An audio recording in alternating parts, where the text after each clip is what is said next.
सर्वांना माझा नमस्कार. मी आशिष रवींद्र भोयर. मी विज्ञान व तंत्रज्ञान संसाधन केंद्र गोंडवाना युनिव्हर्सिटी येथे कनिष्ठ वैज्ञानिक अधिकारी म्हणून कार्यरत आहे आणि माझ्याकडे त्या कार्यालयामध्ये औषधी वनस्पती यांची लागवड तसंच त्यांचे संवर्धन यांचं काम मी बघत असतो. त्याच्यामध्ये सर्वात पहिले मी माझ्या विभागाबद्दल तुम्हाला थोडीशी माहिती देतो की त्यामध्ये एकंदरीत 5 विभाग आमच्या डिपार्टमेंटतर्फे आहे. त्याच्यामध्ये सर्वात पहिला ॲक्वाकल्चर अँड लाईव्हलीहूड, दुसरं बांबू क्राफ्ट अँड डिझाईन लाईव्हलीहूड, त्याच्यानंतर तिसरं NTFP ॲग्रिकल्चर आणि medicinal and aromatic plant domain आणि चौथं अकॅडमिक्स. असे एकूण 4 आम्ही तिथं विभाग सांभाळतो. त्यापैकी NTFP आणि मेडिसिनल प्लांट्स याच्याबद्दल. तर आज आपल्या जो आपला महाराष्ट्र आहे किंवा विदर्भ रिजन आहे, त्या विदर्भ रिजनमध्ये आपल्याला माहीत नसेल कदाचित, पण एकंदरीत भारतामध्ये 15 हवामान क्षेत्र आहेत. त्या हवामान क्षेत्रापैकी आपला विदर्भ रिजन असा एकमेव क्षेत्र आहे का त्याच्यामध्ये 3 हवामान क्षेत्र आपल्याला येऊन मिळतात. जसं छत्तीसगड आहे, मध्य प्रदेश आहे, आंध्र प्रदेश आहे आणि महाराष्ट्र. त्यामुळे आपल्या विदर्भ रिजनमधली जी काही भौगोलिक रचना बनलेली आहे ते भौगोलिक रचना मेडिसिनल प्लांट डेव्हलपमेंटसाठी खूप इम्पॉर्टंट ठरते. त्यापैकीच त्याच्यामध्ये आमच्या कार्यालयाद्वारे आम्ही गडचिरोलीच्या गावोगावी जसे ग्रामसभा आहे त्या ग्रामसभामध्ये क्लस्टर बेस अप्रोच घेऊन आम्ही ग्रामसभामध्ये हर्बल गार्डन डेव्हलपमेंटचे काम करतो. त्याच्यामध्ये एक अवेअरनेस म्हणून आमच्याकडे एक MDU सेशन होतो. MDU सेशन थ्रू आम्ही गावगाव लोकांना भेटतो, त्यांना मेडिसिनल प्लांट्स काय आहेत, म्हणजे आपले जे औषधी वनस्पती आहेत त्या औषधी वनस्पतींचा आजच्या याच्यामध्ये काय डिमांड आहे, काय त्याचा स्कोप आहे, त्याबद्दल आम्ही त्यांना माहिती देत असतो आणि माहिती देऊन त्यांना ते लागवडीचे नवीन नवीन तंत्रज्ञान आम्ही शिकवत असतो. त्यामध्ये सर्वात अगोदर जे आपण जे औषधी वनस्पती किंवा सुगंधित वनस्पतीबद्दल बोलतो तर त्याच्यामध्ये आपल्याला औषधी वनस्पती किंवा सुगंधित वनस्पती ज्या आहेत आपल्याला कदाचित माहीत नसेल, पण आपल्या वावरामध्ये आपण जे रानभाजी म्हणून खातो, खापरखुटीची भाजी, जे आपल्याकडे सर्व परिचित असतात त्या खापरखुटीच्या भाजीला, आणि रानभाजी म्हणूनच ती उपलब्ध असते. का बरं असते? कारण की त्याच्यामध्ये कॅल्शियम आणि आयरनचे खूप जास्त प्रमाण असतात, पण आपल्याला माहीत नसते. आपण फक्त ते एक वेस्ट वीड आहे म्हणून आपण तिच्याकडे बघतो. पण अशाच काही छोट्या छोट्या ज्या वनस्पती आहेत जे आपल्या डोळ्यासमोर असतात. त्याच्यानंतर आपण दुसरी जर विचार केला तर तरोट्याची भाजी, जे आपण पावसाळ्यात त्याचे कोवडे पान खूप चांगल्या प्रकारे खातो, ते एकसुद्धा आयरनवर्धक औषधी म्हणून वापरल्या जाते. अशाच प्रकारे खूप रानभाज्यासुद्धा आहेत आणि त्याच्यामध्ये जे मेडिसिनल प्रॉपर्टीज आहेत त्यांना आपण एकत्रित करण्याची आज आवश्यकता आहे. कारण कसं होतं आहे, जे आम्ही याच्यावरती काम करतो आहे औषधी वनस्पतीवरती, तर औषधी वनस्पतीवरती सगळ्यात अगोदर काम करतो आहे तर जे काही तुम्ही बघत आहात की चेकलिस्ट ऑफ इकॉनॉमिकली आणि commercially important medicinal aromatic plants. आता गडचिरोली जिल्हा म्हटल्यानंतर सगळ्यात अगोदर सगळ्यांची नजर जाते तर एक आदिवासी जिल्हा म्हणून प्रामुख्याने त्याची ओळख आहे. त्या जिल्ह्यामध्ये खूप सारा असा घनदाट जंगल सर्व गोष्टी त्याच्यामध्ये आढळतात आणि त्याचपैकी त्याच्यामध्ये जे ट्रॅडिशनल हिलर्स म्हणतो आपण, वैदू लोक, जे औषधी वनात जाऊन औषधी आणतात आणि औषधी आणून त्यांना काय करतात घरी त्याचे खूप सारे जे ट्रॅडिशनल हिलिंग प्रॅक्टिसेस जे आपण म्हणतो त्याच्यामध्ये आयुर्वेद मेडिसिन ते प्रिपेअर करतात आणि जे काही त्यांच्याकडे ट्रीटमेंट आलेले जे व्यक्ती आहेत त्यांना ते प्रोव्हाइड करतात. पण हे जे वनस्पती आहेत, हे वनस्पती काय करतात, ते अशाश्वतरित्या जंगलातून गोळा करत आहेत. म्हणजे अशाश्वतरित्या म्हणजे त्याच्यावरून आपल्याला हे करते की जे काही जंगलातून आणणाऱ्या ज्या वनस्पती आहेत त्या कुठं ना कुठं ऱ्हास होत चालल्या आहेत दिवसेंदिवस. कारण की आपण ॲज अ शेतकरी म्हणूनसुद्धा काय करतो की जेव्हा आपल्याला एखादी रॉ मटेरियलची डिमांड येते तर आपण काय करतो, आपण ते लागवडीपर्यंत जात नाही. माझ्या जंगलात हे मिळतं आहे आपल्याला माहिती आहे, तर मग आपण काय करतो, अशाश्वतरित्या त्यांची काढणी करून टाकतो. काढणी केल्यानंतर आपण त्यांना काय करतो, मार्केटमध्ये सेल करतो. पण आपण काय करतो, हल्लीचा विचार करतो आजच्या युगाचा, म्हणजे आत्ताच्या क्षणाचा, की आपण जो तो रॉ मटेरियल आहे तो रॉ मटेरियल काढून आपण सरळ नेऊन मार्केटमध्ये विकलं. पण जे आपण ते अशाश्वत पद्धतीने आपण जे काढणी केली त्याच्यामुळे जे काही तिथले मेडिसिनल प्लांट्स आहेत, ते मेडिसिनल प्लांट्स कुठं ना कुठं रास झाले. आपल्याला याची जाणीव मिळत नाही. मग पुन्हा आपल्याला पुढच्या वर्षी त्याची डिमांड येते किंवा कालांतराने डिमांड येते. डिमांड आल्यानंतर आपण पुन्हा त्या जागी जाऊन बघतो, तर आपल्याला काय मिळते की जे वनस्पती होती ते वनस्पती तिथे राहिलेली नाही. म्हणून आपल्याला असं वाटते की आजच्या क्षणात या जे काही औषधी वनस्पती आहे ते औषधी वनस्पती शेतीसोबतच एक जोड व्यवसाय म्हणून सुरू करण्याची एक आवश्यकता आहे. त्याचबरोबर काय होईल की आपल्या ज्या वनस्पती आहे त्या वनस्पतींचा ऱ्हास होणार नाही आणि आपली जे बायोडायव्हर्सिटी आहे ते बायोडायव्हर्सिटी जशीच्या तशी राहील. याच्यामध्ये औषधी वनस्पती आपण एक काढली आणि ऱ्हास केली, याच्यामध्ये फक्त एक वनस्पती त्याचं नष्ट होत नाही, तर त्यासोबत तिथली जे बायोडायव्हर्सिटी आहे ते बायोडायव्हर्सिटीसुद्धा डिस्ट्रॉय होते. कारण की तो झाड आला, ते मृदा आली आणि मृदाच्या जमिनीखाली जे आपण बॅक्टेरिया म्हणतो, जे मायक्रोब्स आहेत ते पण त्या वनस्पतीसोबत तिथून डायव्हर्सिटी नष्ट होत आहे. तर या गोष्टीचा एक पुरेपूर विचार करून एक लागवड पद्धतीने आपल्याला काम करायला पाहिजे. आणि हे जे 206 वनस्पतींची आम्ही एक चेकलिस्ट बनवली होती डिपार्टमेंटतर्फे, याच्यामध्ये जे काही वैदू लोक आहेत त्या वैदूंची भेट घेऊन त्यांचे डॉक्युमेंटेशन करून आम्ही एक 206ची एक चेकलिस्ट बनवली होती. आणि त्याच 206 औषधी वनस्पतींची लागवड आम्ही गावोगावी ग्रामसभेच्या माध्यमातून हर्बल गार्डनमध्ये करत आहोत. आता याचा फायदा कोणता जेव्हा आपण क्लस्टर अप्रोच येते. आता एक गमतीचा विषय सांगतो. आपली असस्टेनेबल हार्वेस्टिंग म्हणजे अशाश्वत पद्धत काढणी. आता तुम्हाला माहीत आहे मोहफूल, बरोबर, आपण त्याला म्हणतो की NTFP गौण वन उपज. त्याची जे प्राईज आहे ते प्राईज आहे 35 रुपये किलो, बरोबर. ते केव्हा येतो जेव्हा एखादी ट्रायबल किंवा हे आहे तर त्यांची जे ट्रॅडिशनल पद्धत असते ते ट्रॅडिशनल पद्धत कशी असते, एक त्यांच्या वावरामध्ये एक झाड असतो, झाडाच्या खाली ते काय करतात, जेव्हा उन्हाळ्याचा सीझन येतो, जेव्हा मोहफूल लागतो तर ते आजूबाजूचा परिसर जाळतात. आजूबाजूचा परिसर जाळून काय करतात, त्याच्या सभोवतालची जे आहे ते शेणाने सारवून टाकतात. आणि त्याच्यानंतर ते रात्री जे मोहफूल खाली पडते ते उचलून काय करतात, ते जे बांबूचे जे टोकऱ्या येतात त्याच्यामध्ये काढून ते घरी सुकवायसाठी ठेवून देतात. याचा जो प्राईज आहे तो त्यांना काय मिळतो, एका किलो मागे फक्त 35 रुपये.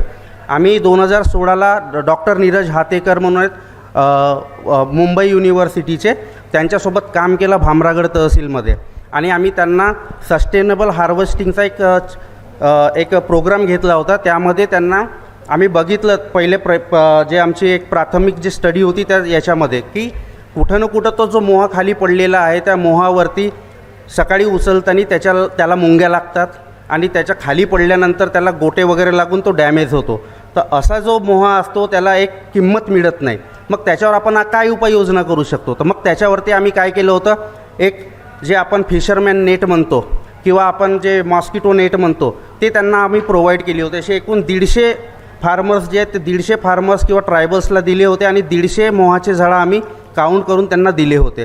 त्याच्यानंतर आम्ही त्यांना लागवड पण करून दिली होती की जे नेट आहे त्याच्या सभोवताल नेट अशी बांधली होती. आम्ही बांधून झाल्यानंतर दुसऱ्या दिवशी आम्ही जेव्हा गेलो, दुसऱ्या दिवशी गेल्यानंतर आम्हाला ते जे नेटवरती पडलेले जे मोह आहेत त्या मोहाला काहीच झालेला नव्हता. त्याच्यानंतर आम्ही त्यांना जे काही मोह आहेत ते काय केले, कलेक्ट केले. आता कलेक्ट करण्याची पद्धत कशी आहे, आपण स्टीलचा एक घमेला किंवा याच्यामध्ये करतो, हेही एक चुकीची पद्धत आहे. का बरं, कारण की त्या स्टीलमध्ये काय होते की ज्याचा जो मॉइश्चर कंटेन असतो तो मॉइश्चर कंटेन बाकीच्या अजून मोहांना काय करतो, खराब करत नेतो. त्यामध्ये जसा बांबूचा एक टोपली वगैरे येते त्याच्यामध्ये त्याच्यामधून जो मॉइश्चर जो होतो तो डिपॉझिट खालून होऊन जातो, कारण की त्याच्यामध्ये छोटे छोटे पोर्स असतात. आम्ही तसाच करून त्यांना सोलर ड्राय केला आणि सोलर ड्राय करून तो 300 किलो मोहा पुणेला विप्रो कंपनीला विकला. आणि त्याचा भाव किती मिळाला असेल सांगा बरं, एका किलो मागे आम्हाला 300 रुपये किलो मोहा विकलो आम्ही. किती, 300 रुपये. टेक्नॉलॉजी छोटी असते पण त्याची ब्रँडिंग खूप मोठी होते आणि हे आपण याच्यातून शिकतो. त्यांनी तो जो मोहा आहे तो मोहा मनुका म्हणून त्या विप्रो मॉलमध्ये 300 रुपये किलोनी विकला. तर आता आम्हाला त्यांनी 300 दिला, आता त्यांनी किती रुपये किलोनी विकला तो मोहा आम्हाला माहीत नाही. तर या पद्धतीने आपण करू शकतो. त्याच्यामध्येच येते की सस्टेनेबल हार्वेस्टिंग. आता आपण लागवड केली औषधी वनस्पतींची, लागवड केल्यानंतर काय होते, जसे मूळवर्गीय वनस्पती आहेत, आपण मूळवर्गीय वनस्पतींना काय करतो की जमीन खोदत नेतो. बरोबर आहे. पण तो आपला योग्यरित्या ते आपण खोदत नसल्यामुळे काय होते, कुठं ना कुठं जो ट्यूबर आहे त्याचा किंवा रूट आहे तो डॅमेज होऊन जातो. डॅमेज झाल्यानंतर आपण त्याला आणतो, घरी वाढवतो, वाढवल्यानंतर आपण मार्केटमध्ये जातो. पण ज्याची जी मूळ किंमत असते किंवा त्याच्यामधली जे काही सेकंडरी मेटाबोलाइट्स जे आपण म्हणतो केमिस्टच्या भाषेमध्ये, आणि त्याच्यामधले जे न्यूट्रिक्युटिकल जे काही प्रॉपर्टीज असतात ते कुठं ना कुठं तिथून चालले जातात. त्यामुळे त्यांना योग्य भाव मिळत नाही. तर म्हणून यासाठी सुद्धा जे काही आपण लागवड पद्धती त्याच्यामध्ये करतो किंवा लागवड हे करतो त्याच्यामध्ये सुद्धा कुठं ना कुठे शाश्वत पद्धती आल्या पाहिजे. म्हणजे त्यालाच आपण सस्टेनेबल हार्वेस्टिंग म्हटल्या जाते. तर आमच्या विभागामार्फत आम्ही 206 वनस्पतींचे एक लिस्ट केली आहे आणि ते जे आहेत आपल्या परिसरामध्ये आपल्याला मिळतात, माफक प्रमाणात मिळतात. आणि त्यांच्या आम्ही कन्झर्वेशन हब पण एक सुरू केलेलं आहे ग्रामसभा थ्रू, एक ग्रामसभा क्लस्टरमध्ये. त्याच्यानंतर हे आहे एक आमचा एक डॉक्युमेंटरी आहे. पहिली चेकलिस्ट होती, आम्ही 206ची एक चेकलिस्ट केली होती गोंडवाना विद्यापीठ अंतर्गत. त्याच्यानंतर आम्ही 2017पासनं एक उपक्रम हाती घेतला होता की जे काही आपल्याकडे वैदू आहेत, ट्रॅडिशनल हिलर्स म्हणतो आपण त्यांना, पारंपरिक उपचार करतात, त्यांचा आम्ही एक डॉक्युमेंटरी बनवला होता. आता याच्यामध्ये डॉक्युमेंटरी बनवण्याचं कारण कोणता, कारण की कितीतरी वर्ष झाले याच्यामध्ये आपण ते जे ट्रॅडिशनल हिलर्स आहेत ते ट्रॅडिशनल हिलर्स पारंपरिक उपचार करत आहेत. त्यांना जो ज्ञान मिळत आहे तो कुठून मिळत आहे, वडिलोपर्जित तो ज्ञान ते पास करत आहेत. पण आत्ताच्या पिढीमध्ये असं नाही आहे की त्यांचे वडील करत आहेत तर मुलगा करेल बा म्हणून. म्हणजे कुठं ना कुठं तो जो औषधी वनस्पती आणि त्यांचा उपयोग आहे पारंपरिक पद्धतीने कुठं ना कुठे ऱ्हास होण्याच्या मार्गावरती आहे. त्याच्यासाठी म्हणून हा एक आम्ही उपक्रम केला होता आणि आत्ता 130 वैदू आम्ही इनलिस्ट करून डॉक्युमेंटरी केली आहे. त्यांचे व्हिडिओ क्लिप्स प्लस त्यांचे जे काही डॉक्युमेंटरी आहे. आणि आम्ही भारतातील पहिल्यांदा असा एक बुक बनवलेला आहे का ज्याच्यामध्ये वैदू आणि एक झाड, तो उपयोग करणारा झाड, अशी एक डॉक्युमेंटरी बनवली आहे आणि त्याचंच नाव म्हणून आहे वैदू डिरेक्टरी. त्याच्यानंतर आम्ही त्याची एक बुक बनवली आहे, एक ते युनिक डॉक्युमेंटरी म्हणून आहे की त्याच्यामध्ये वैदू आणि तो जो झाड उपयोग करतो औषधोपचार म्हणून त्याच्यामध्ये एक आहे. त्याच्यानंतर सर बोलले की आम्ही काय करतो, तर त्याच्यामध्ये एक डिपार्टमेंट ऑफ सायन्स अँड टेक्नॉलॉजीचा एक प्रोजेक्ट आहे. त्या प्रोजेक्टमध्ये आम्ही प्रोपॅगेशन डेव्हलपमेंट आणि प्रोटोकॉल डेव्हलपमेंटचं काम केलेलं आहे.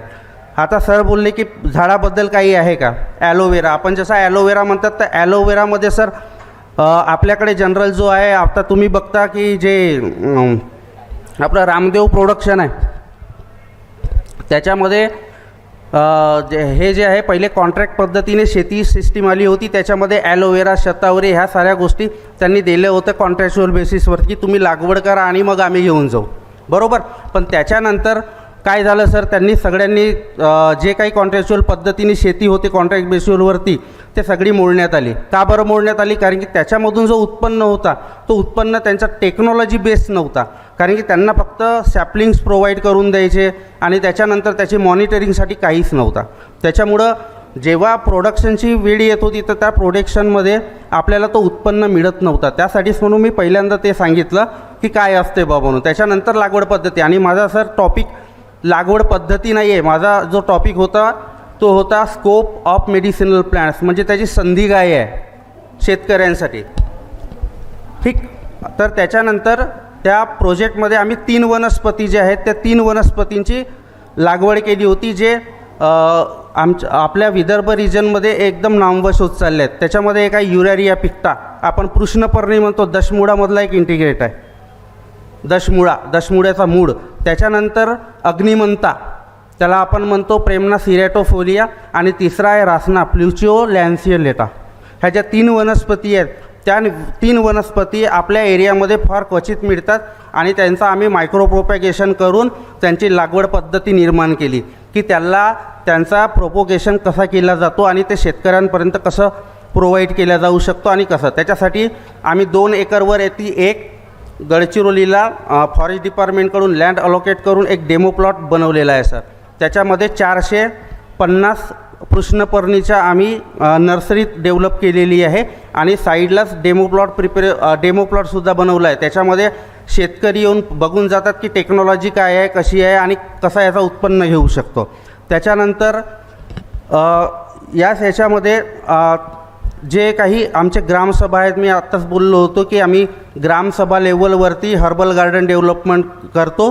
हर्बल गार्डन डेव्हलप केल्यानंतर त्याच्यामध्ये जे काही जागा आहे, जमीन आहे, शेतकऱ्यांची जी आवड आहे, त्यांना आम्ही कृष्णपर्णीचे बियाणे वाटप केलेले आहेत, सॅपलिंग्स वाटप केलेले आहेत आणि सक्सेसफुली यावर्षी ते लागवड त्यांनी केलेली आहे त्यांची. असे एकूण 50 शेतकरी आहेत सर, त्यांची कृष्णपर्णीसाठी त्यांनी लागवड केलेली आहे त्यांच्या शेतामध्ये.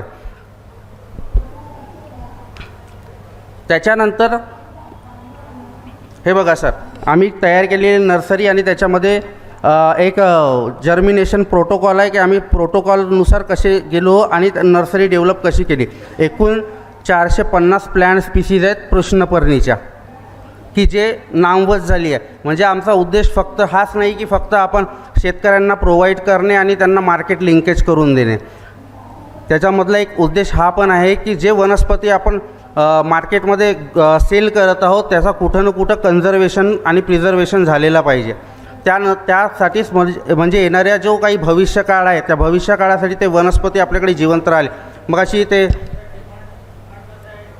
सर त्याचा डिमांड 150 रुपये पर किलो आहे सर. त्याचा रूट आपण दशमुळा जे म्हणतो, दशमुळामधला एक मेन इंटिग्रेट आहे. त्याच्यात मुळात त्याचा जो रूट आहे तो रूटची खूप डिमांड आहे सर. त्याच्यामध्ये आमच्याकडे एक बायर आहे सर, एक सिन्हाल म्हणून MP चे. त्यांनी 200 ते 200 जे वनस्पती आहेत ते 200 वनस्पती बाय करतात आणि त्यांच्यापैकी आपल्या विदर्भ रिजनमध्ये एकूण 147 अशा वनस्पती आहेत का त्यांच्या डिमांडमध्ये येतात. तर निश्चितच आपण शेतकऱ्यांना त्या वनस्पती देऊन आपण त्याच्याबद्दल शेती लागवड करू शकतो. आता आपण सर 15 आपल्याकडे म्हटलं होतं की आपल्या भारतामध्ये 15 ॲग्रो क्लायमॅटिक झोन्स आहेत. 15 ॲग्रो क्लायमॅटिक झोन्स आहेत. त्यापैकी एकूण 18,000पेक्षा जास्त या क्लायमॅटिक झोनमध्ये वनस्पती आढळतात. 18,000. त्या 18,000पैकी एकूण 6,000 ते 7,000 ज्या वनस्पती आहेत त्या वनस्पती औषधी उपचारासाठी वापरल्या जातात आणि त्याचपैकी जवळपास 969 अशा वनस्पती आहेत त्या वनस्पतींचा व्यावसायिक वापर केला जातो. आता आपण विचार करू शकता की ते ज्या वनस्पती आहेत 18,000 पैकी 6 ते 7,000 आपण औषधी उपचारासाठी वापरतो आणि त्याच्यानंतर जे काही 969 वनस्पती आहेत ते 969 वनस्पती फक्त व्यापारासाठी वापरल्या जातात. तर उर्वरित ज्या वनस्पती अजून बाकी आहेत त्या वनस्पतींची किती डिमांड असेल याच्यामध्ये. तर अर्थातच या क्षेत्रामध्ये आपल्याला वळण्याची गरज आहे. दुसरा, आता आपण जे बोललो की एकूण 969 ज्या वनस्पती आहेत त्यापैकी 178 ज्या वनस्पती आहेत त्या वनस्पतींची मागणी एका वर्षाची 1 टन असते सर. 178 वनस्पतींची मागणी 100 टनपेक्षा जास्त असते. आता 100 टन म्हणजे किती होते? 178 वनस्पती. त्यापैकी जे 178 वनस्पती आहेत त्या 178 वनस्पती ह्या फक्त आणि फक्त जंगलातून एक्स्ट्रॅक्ट केल्या जातात, गोळा केल्या जातात. यामुळं आपल्याला इथं समजतो की या क्षेत्रात जो काही शेती आपण करत आहोत. आपला कृषीप्रधान देश आहे आणि शेतकरी आता जो काही धान लागवड म्हणा की वेगवेगळ्या रिजनमध्ये जे वेगवेगळी शेती आपण करत आहोत त्या शेती याच्यामध्ये त्याला किती प्रॉफिट होत आहे आणि काय होत आहे. कारण की एक काळ होता, आता जे काही आपण जे केमिकल फर्टिलायझरमुळं जे आपल्या शेतीला नुकसान होतं, एकदम साल्ट जो आपला अमोनिया हे ते जे आहे त्याच्यामुळं ते आपली जे जमिनीची सुपीकता आहे ते कुठं ना कुठं नष्ट होत आहे. ते पुन्हा वापस यायची असेल, रिस्टोर करायची असेल तर आपल्याला इंटेग्रेटेड जे काही शेती आहे ते करण्याची गरज आहे. आणि त्याचबरोबर आपल्याला जर याच्यामधलं शेती करून पुन्हा नव्याने आपल्याला जे आपली आपली जे ग्रोथ आहे, इकॉनॉमिक ग्रोथ जे वाढवायची आहे तर निश्चितच त्याच्यामध्ये आपल्याला मेडिसिनल प्लॅन्ट्स किंवा औषधी वनस्पती यांची शेती करायला हवी. कारण की ग्लोबल डिमांडमध्ये आता आपली जे मागणी आहे ते 50% आहे आणि आपण डिमांड प्रोव्हाइड करतो फक्त 26%. म्हणजे याच्यावरून आपल्याला निर्धारित माहीत होते की किती टक्के जे डिमांड आहे ते आपली उर्वरित आहे. तर इथं मला बोलायची संधी दिली त्याबद्दल धन्यवाद. 8080219036 हा ऑफिसचा नंबर आहे सर, गोंडवाना युनिव्हर्सिटीचा डिपार्टमेंटचा.